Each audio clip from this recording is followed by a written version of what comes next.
उत्तराखंड में कांग्रेस पदयात्रा निकालेगी। नवंबर महीने में कांग्रेस की पदयात्रा शुरू होगी। बद्रीनाथ धाम से कांग्रेस की पदयात्रा शुरू होगी। पदयात्रा में महंगाई, बेरोजगारी के मुद्दे को उठाया जाएगा। भ्रष्टाचार और विधानसभा भर्तियों का जो उत्तराखंड में सबसे ज्यादा ज्वलंत मुद्दा है उसको उठाया जाएगा। यूके 8080 पेपर लीक कांड को भी मुद्दा बनाएगी कांग्रेस गांव-गांव में पदयात्रा निकालने वाली है। कांग्रेस प्रदेश अध्यक्ष के नेतृत्व में ही ये पदयात्राएं निकाली जाएंगी। उत्तराखंड में कांग्रेस पदयात्रा निकाल रही है। इधर पूरे देश में राहुल गांधी भारत जोड़ो यात्रा निकाल रहे हैं कांग्रेस के लिए, और इसको कह सकते हैं इस मूल विचार को उत्तराखंड में भी लागू करने का प्रयास उत्तराखंड कांग्रेस के नेताओं का, और इसीलिए बद्रीनाथ धाम से पदयात्रा निकाली जाएगी, गांव-गांव से गुजरेगी, ऐसा दावा है।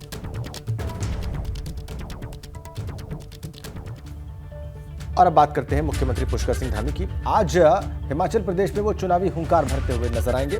हिमाचल प्रदेश में आने वाले वक्त में चुनाव है और ऐसे में वो आज यहां पहुंचकर ताबड़तोड़ रैलियों को संबोधित करेंगे। सीएम धामी आज हिमाचल प्रदेश में 3 जनसभाओं को संबोधित करेंगे और भाजपा उम्मीदवारों के लिए जनता से वोट मांगेंगे। सीएम धामी पहले चौपाल, फिर पछाद और फिर पावंटा साहिब में रैलियां करेंगे।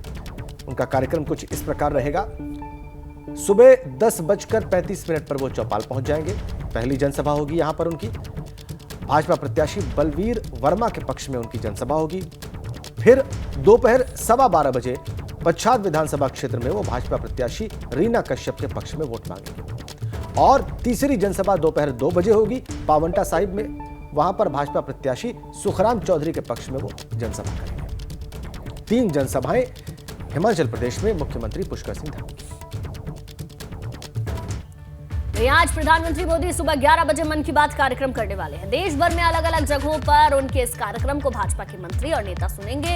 उत्तराखंड में भी भाजपा प्रदेश अध्यक्ष महेंद्र भट्ट ऋषिकेश में रहकर प्रधानमंत्री के मन की बात कार्यक्रम को सुनेंगे। इसके अलावा काशीपुर में सुबह 11 बजे कैबिनेट मंत्री चंदन राम दास कार्यकर्ताओं के साथ प्रधानमंत्री मोदी के मन की बात कार्यक्रम को सुनने वाले हैं।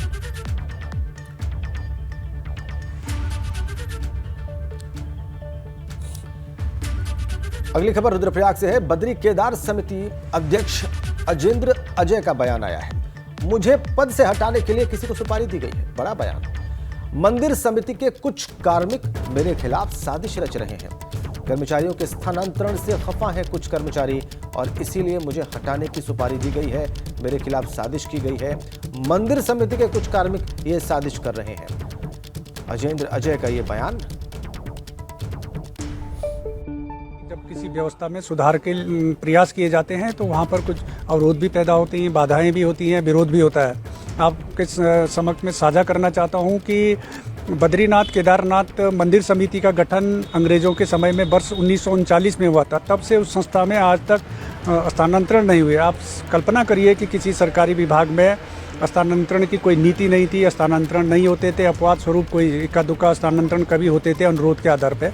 तो मैं जब से मैंने कार्यभार संभाला है, मैंने मंदिर समिति की जो व्यवस्थाएं हैं उनमें सुधार के लिए काफ़ी प्रयास किए, स्थानांतरण किए। इस बात